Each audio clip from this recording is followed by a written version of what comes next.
All right. Hello, everyone, and welcome back to another episode of the Wealth Building for Dummies podcast. My name is Kyle Demian, and I'm joined here with my co-host, Renji Matthew.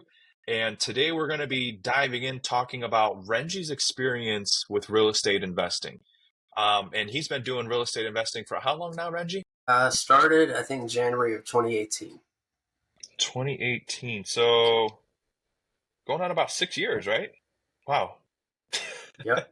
2018 is 6 years ago. That is crazy. So going on about six Yeah. years, and we're gonna dive into like what he's learned, his word to the wise. Maybe for someone that's just getting started, looking at real estate, maybe contemplating getting into the real estate investing space. He's gonna share his experience, his backgrounds, how he's done it, over the last 6 years, and his plans maybe for the future as well. So Renji, thanks for wanting to talk about this today and kind of dive in. I think it's going to be very beneficial for our listeners that are in the space of wanting to get into real estate. So just kind of give us a background. In 2018, how did you get started? Yeah. So, excuse me, sorry. I have two partners, and back then, before 2018, 2017, I was trying to get into wholesaling. And because I didn't, I learned that was one of the ways to, if you don't have money, to be able to get into real estate.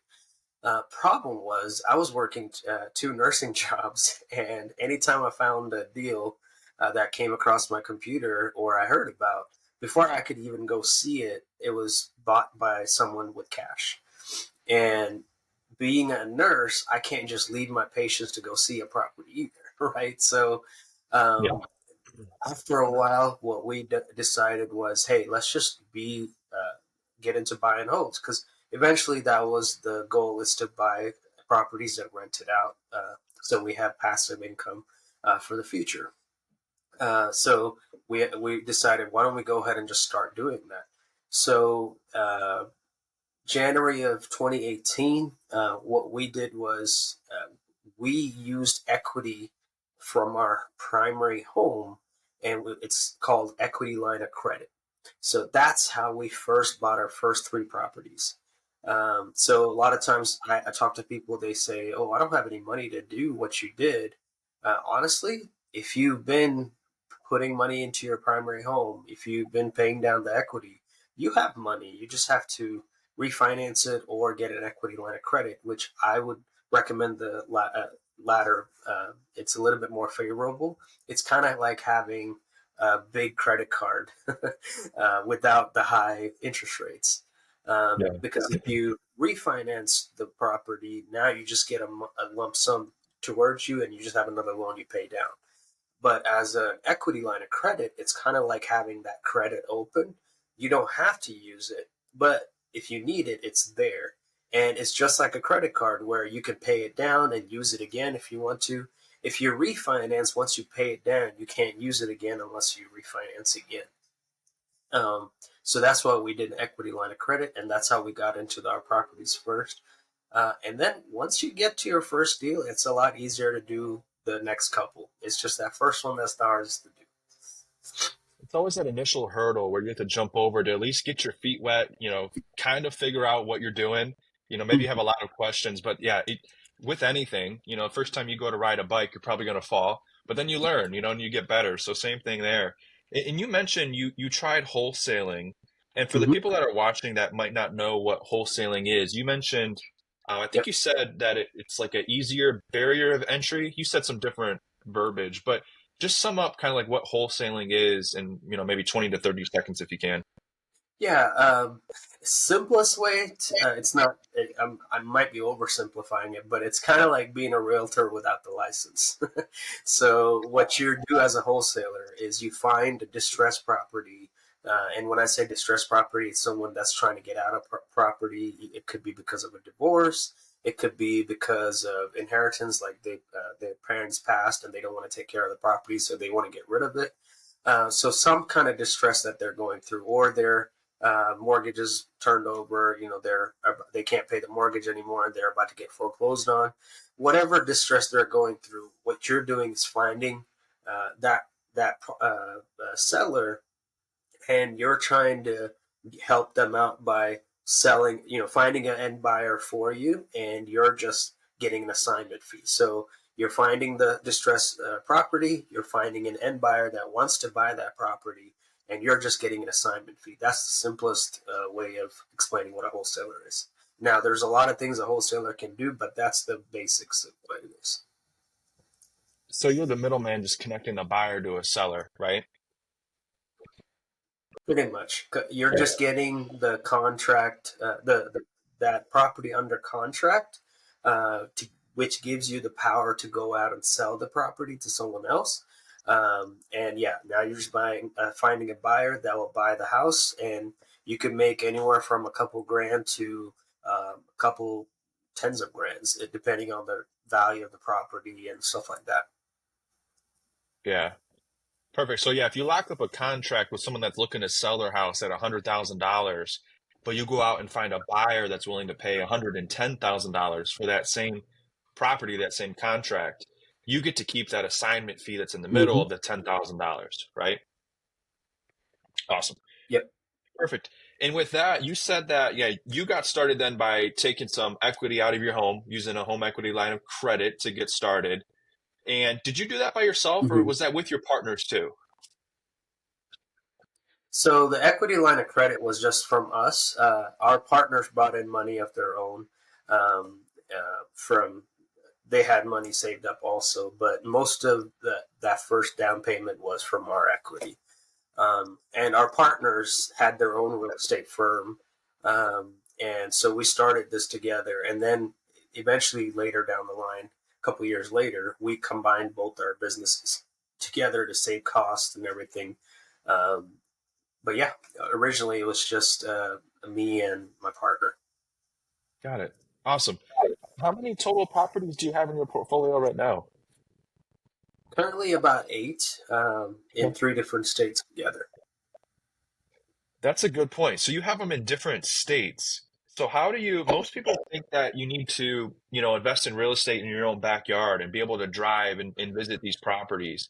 But you have properties in different states. So talk about that. Like, how do you manage the properties? Are you ever, are you traveling to go see them or like, how does that work? Yeah, so we've actually traveled once to go see the properties out of state, but no, we have property management that manages all of it. One thing me and my partner realized, and before we even started, is hey, we're not good handymen. So if we got called for something to be fixed, there's no way we know how to fix it first off. And I work, like I said, I worked as a nurse. I can't just leave my patients and go fix something if I knew how to fix it. Same thing with my partner. He worked a job that he was busy. He couldn't just leave like that either. So, property management company, again, there's costs for having a property management, but something that you got to learn is, hey, if you're able to fix everything, then more power to you. Go do it. That you can keep your costs low. But if you don't have that time, it's all about buying your time back, anyways, right? So that's the whole point of us getting into that business, was to buy our time back. So we hired a property management company. At the time, there was, I think, my partner interviewed eight or nine different companies, and we went with the company that at the time was the cheapest, but turned out to be one of our favorite companies we worked with too. So That's awesome. And so when you have a property manager, obviously they're taking a portion of the profits. But when you have somebody like that, I mean, you can truly sit back and it's almost, here's the thing. People say passive cash flow doesn't exist in real estate because it can take so much work to get real estate to actually start cash flowing, right? But if you have a property manager, would you say it's more like a true passive cash flow where you can almost sit back and just collect the checks because you've hired somebody else to take care of, some of the more physical labor and just additional tasks that come with owning real estate, right? yeah, technically they even collect the checks, so we don't have to even do that. So the biggest help that they've been for us was when we first had our first roof that needs to be fixed, or our biggest plumbing issue that came across. And then initially they told us, hey, we have they have a lot of contractors, so they said we can get a quote to you, or you can send your own person and do it that way. And when we first started, we were like, okay, let's find our own quotes and see what the prices are and the time it table is and all that stuff. But everything we could find was a lot more expensive and more time consuming than what they had.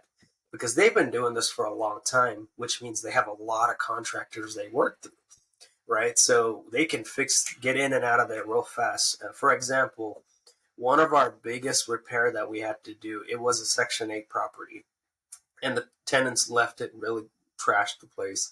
And we did a quote, and it would have taken us 2 months to fix the property with the quotes that we got, the cheapest quote we could get. But the property management company got it fixed and got a tenant in there in I think they fixed the house in 2 weeks and got another tenant in the house within a week and a half, all within less than a month. So it would have cost us way more if we did it ourselves. Yeah. Oh my gosh, that's awesome. Yep. And that's one of the things like people think about with real estate. Mm-hmm. Initially, when somebody maybe mentions real estate or getting into it, all of the negative thoughts start coming into your head, especially if you're new to being an entrepreneur of like, oh, what if a tenant trashes my house? What Yeah. if I can't collect, their rent every month? What if Mm-hmm. this? What if that? And like you can hire people to take care of all those worries, Yep. right? Yes, it's going to cut out of your cash flow, but if you want something where you can truly sit back and have passive income, every Mm-hmm. single month, like these are the ways that you can go about and do it. And there's Yep. people that run businesses, property management businesses, where they'll take care of all the headache for you. Yep. Yeah, you have to pay them, but would you rather deal with the headaches, or would you rather, pass it off onto somebody else and pay them? So that's awesome. And you mentioned Section 8. You have a couple of Section 8 properties, right? Yep. We had three. Okay, perfect. And with that, talk a little bit more about the Section 8, what that program is, Mm-hmm. how it works, and then why you guys have it as investors inside of your portfolio. Because I don't think a lot of people know like the benefits that can come with it. Yeah, so when we first got Section 8, we were kind of worried. It It was has a negative like connotation with it. Yeah. yeah, the properties weren't the greatest, and we didn't know they were technically Section 8 because the previous owners didn't disclose that information, which is not right. First off, well, we had to deal with some messy investors in the past. Anywho, it actually was a greater blessing to us through COVID than we ever realized because when so going back to Section 8. So what Section 8 is, these are people with low or fixed income, and the government helps them with their income or rent and stuff like that. So when COVID happened, there was a period of time where most of our tenants lost their jobs and they couldn't pay rent. And there was a memorandum that happened during COVID where you couldn't evict people either. And we didn't want to be a jerk either, and we didn't want to evict people and all that stuff too. We try to give them as much grace as we can, but thankfully, our Section 8 properties were the ones that went strong because they're paying from the government's paying their rent. So it was guaranteed income for us if you think about it. So that's what saved us through during COVID. If it wasn't for that, we might have lost our business because we probably would have had to sell all our properties, which again wouldn't have been a bad thing because during COVID, our properties were valued way higher. But then we would have had to start all over again and all that stuff. So because we had the Section 8, it kept us in business long enough to where when the properties were valued at a lot higher, we were able to get an equity line of credits on our values now and get even more money to fund more stuff. Yeah. So the government guarantees every single month that you as the investor gets paid. And then also, isn't it typically Section 8, like rent to you as the landlord is higher than like what market rates are typically? Not necessarily. It depends on Okay. the Oh, it city, depends on the the market. property. Yeah, it depends on the market. Depends on how much the value of the house is and the city that it's in and everything. So there's a set rate that they would pay, and sometimes they'll go a little bit over, but it's the government. They're not going to pay more than they have. Yeah, absolutely. That's awesome. Perfect. And then with that, with you, having 6 years now of experience in real estate, is there anything that you wish you would have learned sooner that could have helped your business like grow and expand? Sooner, I would say my mindset. A lot of the things that I've learned over the past 6 years that I wouldn't have made same mistakes again. And my if my mindset is what it is, if my mindset at that time is what it was now, I think we would have made a lot better choices. And I think when I first started, a lot of my mindset wasn't the greatest in the sense where I knew I wanted to be an entrepreneur and all that, but I gave up too easily on things. Or if struggles came my way, I didn't want to learn from it, which is not the right mindset to have. Because if you give up easily, you're not going to learn what else was there for you, right? And if every Yeah. time a struggle comes to you, if you give up easily, then those lessons you were meant to learn are never going to be learned. And if you never learn those lessons, you'll never get to the next step that you were meant to be at. So I think for me, mindset was the biggest thing. I get that absolutely. And what about like, was there anything that you wish you would have never done that maybe hurt you? And I guess like maybe your biggest lesson that you learned that came from a failure that's, maybe a new beginning real estate investor could avoid. I think so. Using your own money. So there's also a lot of times people say, "Hey, I don't have money to get into real estate." A lot of times, taking action is a big step because if you never take action, you're never going to get anywhere, right? Another Mm. thing that a lot of people don't think about in real estate, you don't have to use your own money to get into a deal. There's private money lenders out there, hard money lenders out there.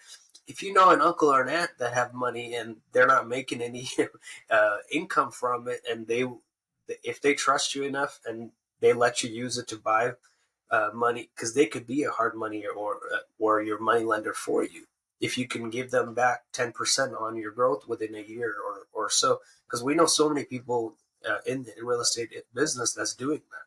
They're using hundreds of thousands of dollars of other people's money to buy properties and giving them a percentage growth every year, which is better than what it's doing in the market most of the time, right? And it's a safer bet because it's someone you trust.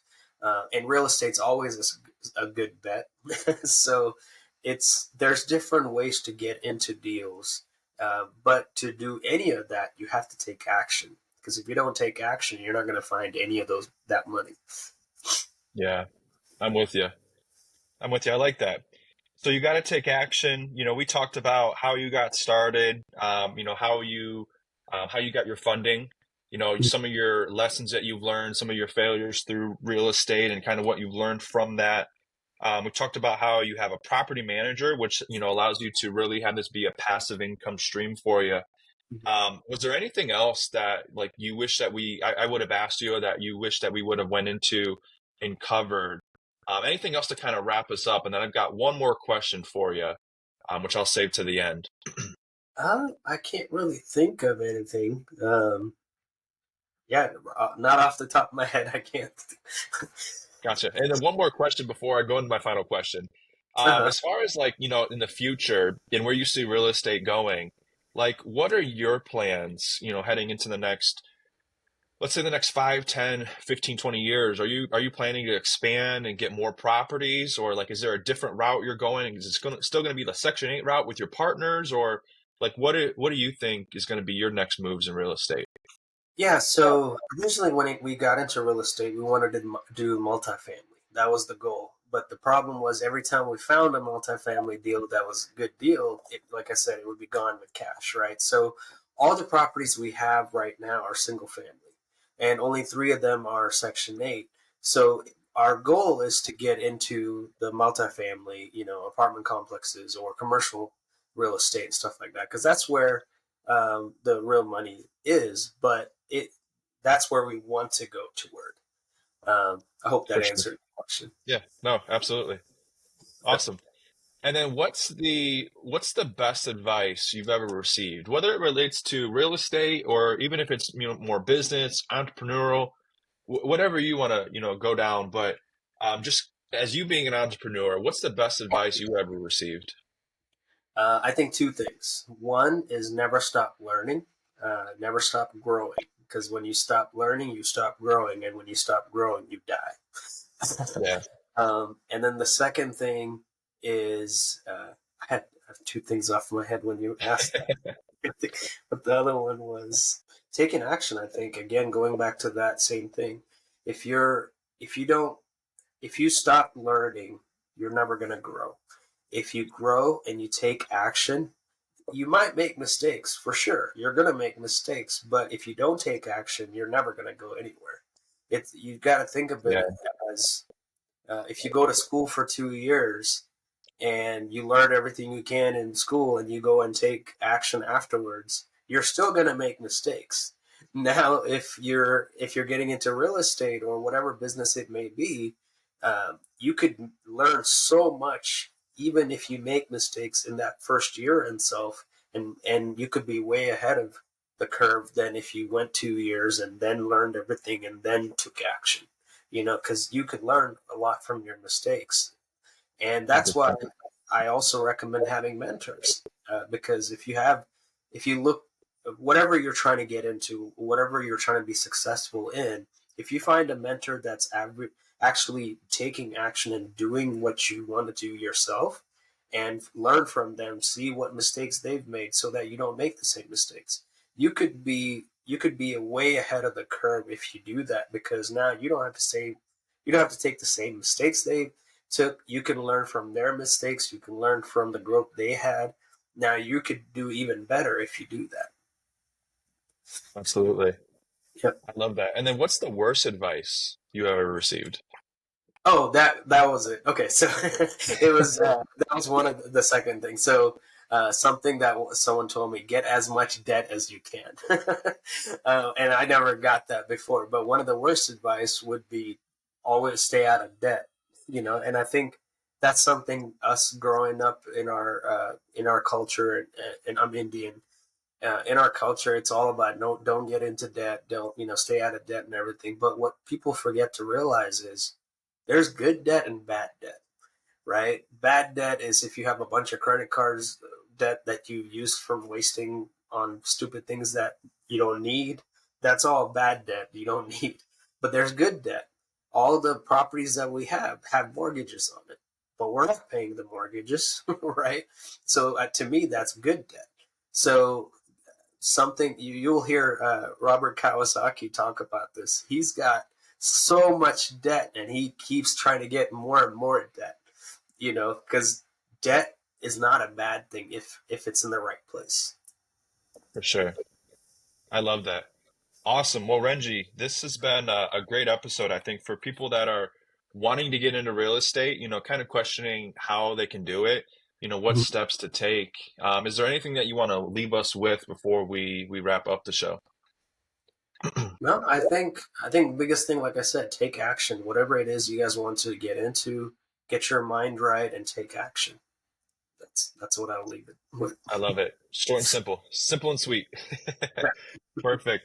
Well, thank you guys again for tuning in to another episode of the Wealth Building for Dummies podcast. My name is Kyle Demian, and we interviewed today our host, Renji Matthew, about his experience, in real estate, the trials and tribulations he's went through, some of his successes and what he's learned, and also, what his future path looks like and what it's going to be. So thank you guys for tuning in, and be sure to like, comment, and subscribe.